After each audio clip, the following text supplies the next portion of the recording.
All right. How is it going, everyone? Welcome to another episode of Forward Thinking Founders.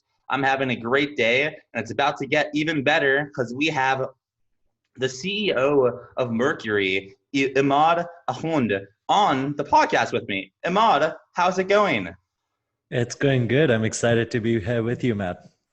Yeah, I'm really excited to be here with you as well. One of the reasons is because, you're one of the few guests where I get to interview someone who has a product that I use every day. I'm obviously very, I know a lot about Mercury, but for those that are listening, how about you give them an idea of what you're working on with Mercury? Yeah, we're building a bank for startups. You can kind of sign up in 10 minutes. We'll give you a checking account, a debit card, and a savings account. And the idea is kind of, this is my fourth company, and banks are like some of the worst kind of service providers to deal with as a startup. I wanted to make a company that, like, is product first. It's going to build something that's like actually going to align with your success rather than kind of try to steal money from you with random fees. And yeah, I love building products for entrepreneurs and kind of using it ourselves as well. Yeah, absolutely. That's fantastic. So, fourth company, you must have so much experience, obviously with those other companies on that path. If you can outline what is, before you started Mercury and you had one of these other companies, can you describe just a little bit what the current baking experience is like for an average startup that they just got funded, they got to send out with a bank, like what are those pain points, or what's the process that you're trying to improve on? What's the history of banking for startups? Sure. Yeah, number one, the onboarding experience just sucks. Like, you have to, for most people, they go to like a Chase or Wells Fargo. So you have to walk into a bank. You have to kind of talk to a person who doesn't know anything about startups. You have to explain your business a little bit to them. Yeah, I think on average it will take 2.5 hours and to like kind of get out of that room, and then you have a bank account, and then what you'll discover a week later is that they never enabled wires on your bank account for some reason. So now you have to go back in the branch to enable wires or whatever it is, right? Like, it's just, they're just, there's a real mismatch in that, like, they're like mostly dealing with SMBs, so they don't really understand startups, and then B, they're just like, you know I don't know. It's like a very archaic old system. Most of these companies are like 100 years old, literally. So they're not looking at it from like a very customer-centric perspective. Uh, the alternative is like a Silicon Valley Bank or First Republic. For that, you have to, have a magic email address that, like, maybe you've done a startup before, or like you're part of an accelerator or something. So you have this magic email address. You email this magic email address, then you go through like a multi-week process of like filling in PDFs or like sometimes really weird web forms.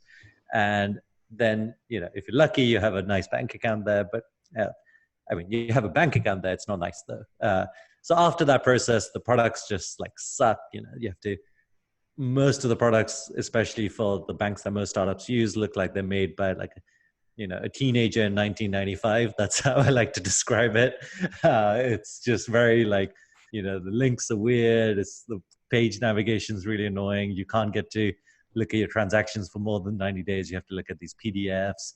It's just a super frustrating experience. I found it personally, like, as an entrepreneur, I've been doing it for 13 years. All these products have improved over time, whether it's like Slack for communication or like Gusto for payroll.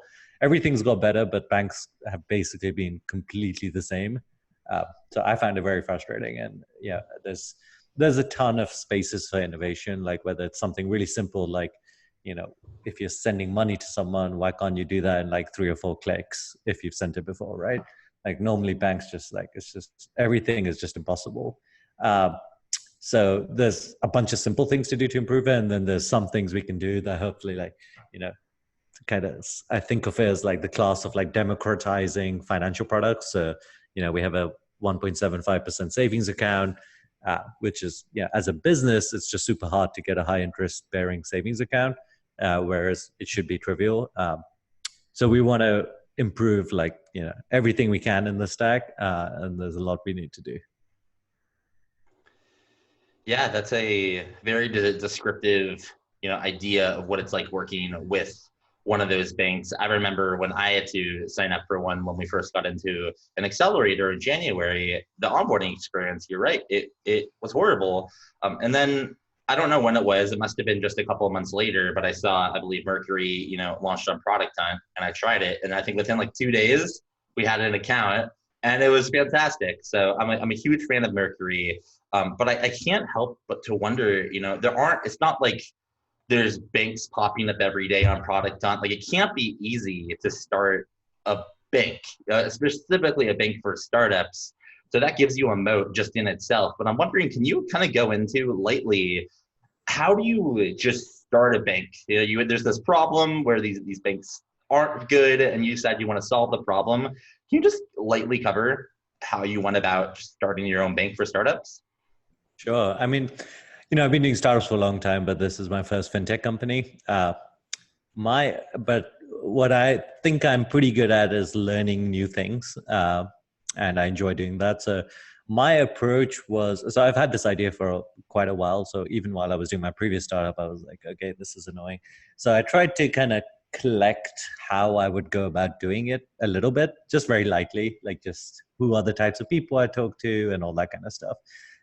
So my approach was really, yeah, in January 2017, I sold my previous company. I was free from the earnout, and I just put out a pretty wide feeler. I was like, I'm going to talk to every fintech entrepreneur I know. I'm going to talk to every VC that might be fintech related I know or don't know. I'm going to talk to every person I can get to that has started a challenger bank. So I talked to like this, I think two or three of the Simple co-founders and other people that worked at Simple.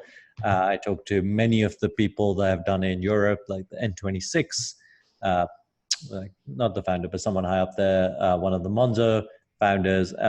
So my approach was really like, the way I learn is really just talk to a lot of people. Oh, and also lawyers. Lawyers are actually like pretty good, and they're relatively easy to get to because, there's at least for us, because it's a very regulated space, there's every major law firm has like a fintech / banking person. So I just spent a lot of time just kind of talking to people, honing in my approach, like whether I was going to try to buy a bank, whether I was going to partner with a bank. And thankfully I had the luxury to do that over, I think, about like a 5-month period. I tried to count it up at one point. I talked to at least 90 people. I know, every time I talk to someone at the end of it, I'd be like, okay, who else should I talk to? Like, how can I? And over time, there was like, I had like some mental, maybe at times like a physical list of like things I wanted to understand.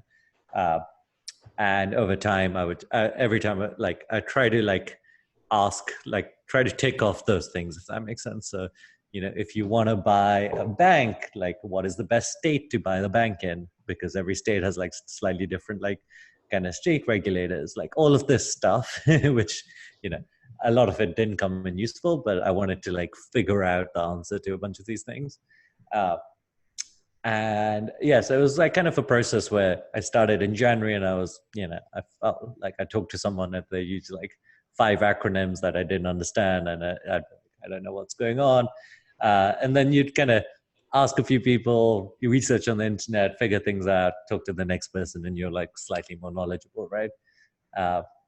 And the way, I think it's interesting when you're doing something new, like there's at some point there is like a limit of what is knowledge and what is like kind of like this gray area of like, okay, there may be truth there, or like one person believes this, but the next person believes that. I think once you're getting to this kind of gray area, that's when you're like, not at the limit of knowledge, but at least for that kind of, path of questioning, you're like, okay, it's like, I mean, if you take like a particular thing, like how much, this is super granular, but like how much can a non-bank holding company own of a bank, for example? That actually is, for some reason, is like a various levels of gray area. Mm-hmm. But I have like 7 opinions on it from like lawyers and all sorts of things. So I think that's kind of how I think about like kind of knowledge acquisition, figuring out the strategy and things like that. But it's also fun. Like it was a fun process. I love learning new things. Yeah, I definitely feel like it's a whole education in itself starting a fintech company. So that's really insightful. Thanks for sharing that with me. So oftentimes on this podcast, I interview, first time founders that are on a rocket ship and they're trying to hang on. Whereas you're a little different as you have a fair amount of experience going into Mercury. And maybe you're not just hanging on, maybe you're riding the rocket ship because you've been around the block a little bit. I'm kind of wondering, what is it like starting your third or fourth company, and how is it easier than your first or second? And in some ways, like, is it harder in any ways, or is it easier across the board? Uh, I would say it's easier across the board, just because, I mean, there's just a bunch of things that are different, right? Like psychologically, you're just much better prepared for the ups and downs, and there's always ups and downs. But just like, as like a 23-year-old when I first started or something, or I guess even younger, I used to take things way more personally, right? Whereas now I'm just like, okay, this is part of the process. So you build up these kind of ways of approaching things that improve. I think the thing that was a lot easier this time is, I was much better at fundraising. I would say in my previous companies, we always struggled at fundraising. Some of it's just like market and idea, but some of it's like, relationships and the way I talk about companies and things like that. It's probably just, I'm just better at it. So that was easier. Yeah, I'm trying to think of like things that were harder. I think something that is, I don't think it's hard in the end is like, I can't work like 12 hours a day, 6 days a week anymore, like I used to, or maybe even more. But at the same time, I don't think that's actually healthy or necessary. And yeah, I have kids and I have a family, and I think like having like some balance is like useful. Not that I don't work very hard, but yeah, I think that's part of it. Yeah, I think generally it is easier. Obviously, like, as an entrepreneur, I do more difficult things as like things get easier. So I don't think the actual like challenge ahead of us is easier. But I think like the approaches we have is easier. Having said all of that, like, we're still slightly smaller than the previous company I built in terms of like employees. So, talk to me in a year's time and I might be like, oh my God, it's completely different. It's a disaster or something. So we'll see. Yeah, I sure hope not. As a loyal customer, and I have a feeling based on just being a user and also seeing how quickly, you may not notice this because it might be second nature to you, but the speed at which you respond to support emails is tweeted about all the time. Like I see on Twitter people being amazed how quickly you or your team respond, and it does matter. If I have a banking problem and this wire didn't work, or whatever it is, and I send out an email to another bank, might be like 48 business days. But with Mercury, it's like, it's like within the hour. So that's very nice, I as think, a customer. I think one thing that was like important to us is like, we really do think, yeah, more long term about these things. Yeah. So yeah, both in terms of like the way we set up the company, the way I think about it, like I'm here for 10 years at least, I don't, uh, yeah, we've always wanted to have like, what are the things that are bad about banks? Like we want to fix those. One of them is like customer services. You feel like you're not talking to a human when Right. you do get through, and it takes forever. So yeah, it's one of these like core things we want to fix. So we try to be like very deliberate about these things. Yeah, well, it's much appreciated. Well, you said it, as you think about this company, you said 10 years. So let's kind of move down the line a little bit. You're in your first year, you're getting it off the ground, you got some employees, got some customers, got a great product. Where would you say are you headed with Mercury? In more kind of short term to midterm, like 5 years from now, maybe, or maybe like 3-4 years from now, like what are you trying to accomplish with Mercury in what you're building, whatever you're able to share? And then on top of that, I'd love to hear, what's the big vision? Like where are you rowing to, and what's the holy grail? I'd love to hear a little bit about where you're rowing to. Yeah, I guess right now 5 years seems like a very long-term perspective. Yeah, yeah, But yeah. uh, yeah, I think there's like step one for me is to like get to a level where I'm like, okay, this solves all the problems that I set out to solve when I started it, which are like all the problems I faced as an entrepreneur in my previous company. Like part of that is having a really good API to the bank. So, we were a marketplace. We used to receive a lot of money, send a lot of money. It was all very manual and it was very annoying. Uh, so that's it doesn't apply to every company that's going to use us, but I think where someone does need an API, I think it's like a pretty good use case for us.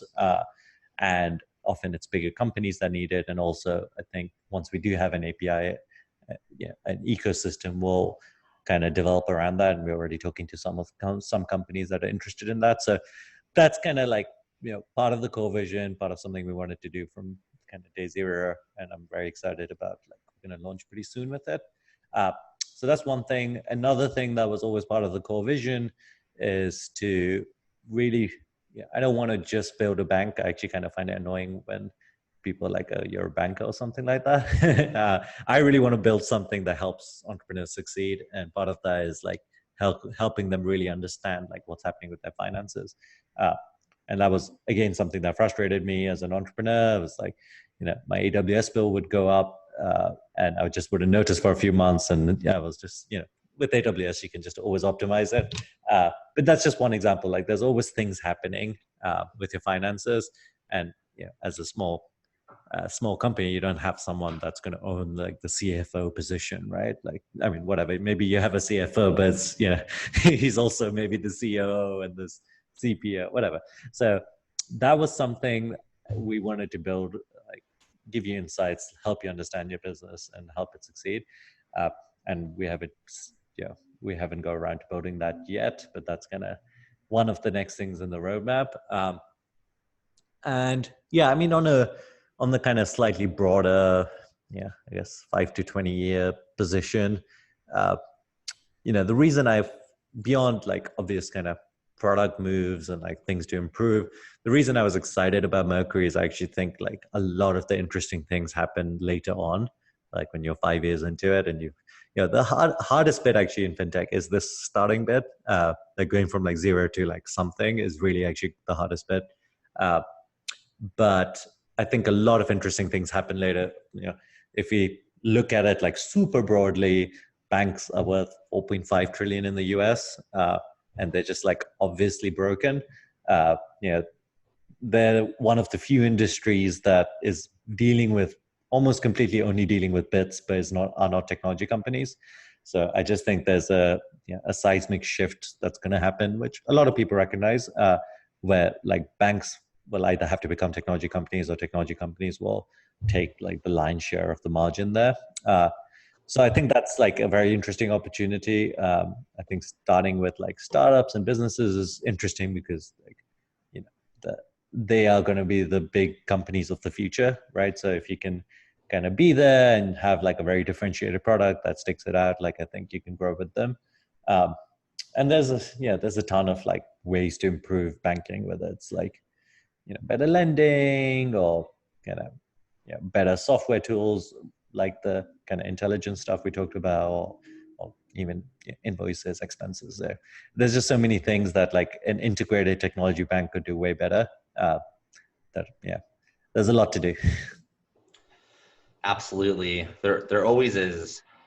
And that kind of reminds me of something that a guest, I think my last guest on the show, Yoshi from Alpaca, he started talking about how the finance sector and like kind of fintech is shifting a little bit from the East Coast to the West Coast. And what you're saying is kind of interesting because obviously the West Coast, with Silicon Valley is where technology, it's where the lion's share of tech startups exist and scale. And it sounds like you're right. Like I think this is a technology startups market to take, and that just aligns with his prediction or his observation that the fintech markets are shifting from the East Coast to the West Coast. So I think that's just an interesting thing that you said. Well, That's cool. interesting. Actually, if you look at all the successful unicorn fintech companies, none of them are on the East Coast, which is actually, I hadn't considered that before, but Yoshi's a smart guy. Yeah, Yoshi is a smart guy. One of my favorite things about this, this whole podcast is I get to talk to founders that spend almost all their time thinking about a certain problem and solution, and kind of like reading a book. Something that's not obvious to me at all is super obvious to you or super obvious to Yoshi, and I just get to like have these conversations and learn a ton. Like what an MBA, just having these conversations. So it's great. Anyways, so you are onto something fairly big, in my opinion, and you feel so as well. And you're just getting started, but the vision is exciting. I'm kind of want to back up just a little bit, not in time, but back up a little away from Mercury and just learn a little bit more about markets or industries or just like ideas that interest you in general. You've spent time on other companies. I know, I believe that you were a part-time partner with YC. Like you've seen a lot, and you've seen a lot of technological shifts. You've seen a lot of industries. So I'd love to know, just like what, maybe other than fintech or other aspects of fintech and beyond, what's interesting to you in the markets right now in startups? I'd love to hear. Yeah, that's a good question. I'm actually, I don't know if you know, I'm also like quite a prolific investor. I've invested in like 130 or so seed companies over the last kind of 3 years. Uh, so the things that yeah, I'm quite into these kind of like, what are the top level broken markets, right? So the other big one that I think obviously needs fixing, and it's particularly bad in America, is healthcare. So whether, there's a combination of things. A, it's the market's just freaking huge. I don't even know how much it is, like 4 trillion or something. And B, I hate going to the doctor. So the combination of the thing makes me passionate about it. So I'm a early investor in NewRx, which is a birth control via an app, telemedicine company. There's a bunch of other kind of telemedicine is my favorite. So there's a bunch of those that I've invested in. And yeah, there's other pieces of the healthcare system that, I think software and efficiency can really improve. So that's one space. The obvious other space is kind of AI, which is interesting, but I think you have to like pick the right kind of application of AI. I don't think like broad AI players are that interesting from my perspective anyway. So I've done a bunch of kind of self-driving vehicle type things. I did Embark, which is a self-driving truck company. I think it's hard to think of like a new self-driving vehicle companies, but I do think like there's still interesting things in like automation and factories and things like that are going to continue to come up. Yeah, and the other one is, I think there is still interesting things, although it's hard to build kind of very verticalized B2B companies like Mercury, or I'm an investor in Atrium, which is like the legal corporate law company. I think there's more companies to be built there. It's definitely like harder companies. Like they don't, you need to have like a real force of nature to kind of build like these full stack services combined with tech companies. But there's a lot of people doing it, and like a lot of them have made good progress. Yeah, those are some of the spaces that are interesting. I mean, the other one that is like, yeah, some of this is just obvious, but sometimes obvious is still interesting, like the remote collaboration companies, whether it's like Tandem that was in the last YC batch, or some of these like slightly more older ones like Airtable or Notion, which I guess like not strictly remote, but like just collaboration. I think like the thing that I find like really compelling is like, I'm not an investor in this one, but I don't know if you use Figma, but it's just amazing that like the internet and browsers and technology is good enough that you can make like a fully collaborative in-browser design editor, right? Like design is like one of the harder things to do. So you can basically do anything now on the internet with collaboration. So I think there's like tons of opportunities still there with like organizing data, helping collaboration, helping remote teams kind of work better together, etc. Along those same lines, I'm curious, have you spent any time thinking about the sector of like no code, like being able to, like it's kind of in the realm Yeah, for of sure. Figma, but like what do you think of what do you think of no code? And is it a fad or is it the future? Is it like kind of something in the middle? I mean, it's both the past and the future, right? Microsoft Excel is like basically a no-code environment. It's just people like kind of relabeled this thing. Yeah, I think it's huge. Like, I think it was huge. I think it will continue to be huge. I think Mm. the internet kind of enables it to be big. So yeah, I think it's super exciting. Yeah, I'm an investor in Airtable, and they've obviously like, yeah, I guess I don't know if everyone would call them a no-code thing, but I consider it like as a no-code app collaborations platform. So yeah, I think it's huge. I think it's almost so obvious a trend. It's it's like often not worth stating. Yeah. Yeah, it's part of this whole collaboration piece. But yeah, I think I mean like at the end of the day, abstractly, like a lot of the things that developers are still doing is basically building CRUD apps, right? Like even at Mercury, often we're building these internal CRUD apps to do things. So when that just seems inefficient, right? Like they should be platforms that enable that. Yeah, absolutely. I would also agree that Airtable is 100% in the no code sphere. At my last company, Publoft, we actually built a full stack app with Weebly, Airtable, Typeform, and Zapier. And Oh, cool. Airtable, was our database, and it like Nice. manipulated data and stuff. And yeah, Airtable is super, yeah, nice investment there. We're a big fan of Airtable. You had a real commitment to no code there. Yeah, well, we scaled up to, I mean, at Publoff's peak, and a lot has happened, since its peak. But at Publoff's peak, we scaled up to 25,000 in MRR, and that was on top of no code. There was no development built other than what we call the Watt stack. Nice. Yeah, but yeah, big fan of no code. I'm now into this platform. I believe you pronounce it Adalo, where like I'm just building full stack apps without anything else. It's just all within Adalo, and I think it's going to be interesting to see what happens when people that know software can then build full stack apps. Like what happens to the fine developers but not great developers, and then what happens to the amazing developers? Do they get? So I'm just interested in the market shifts for sure. Yeah, I mean, I think there's going to be like no code consultants, right? Like it's like, oh, we'll make an Airtable app, and yeah, there's Yeah. always like space for kind of jobs as like certain things disappear and other opportunities arise. Mm-hmm. Yeah, I agree. Well, so I want to cover one last topic before we wrap up the podcast. So you're very experienced. You've seen a lot of companies. You built a good amount of companies, and now you're building Mercury to help lower friction and help other companies keep better tracks of their finances and whatnot. So you have a ton of experience, and there's some people that are listening that may not have any experience. They might just have a little experience, but they still want to build a company that impacts the future. They still want to go big and solve a big problem. What advice would you have to someone who wants to get started in starting a company, but doesn't necessarily know the best first step forward?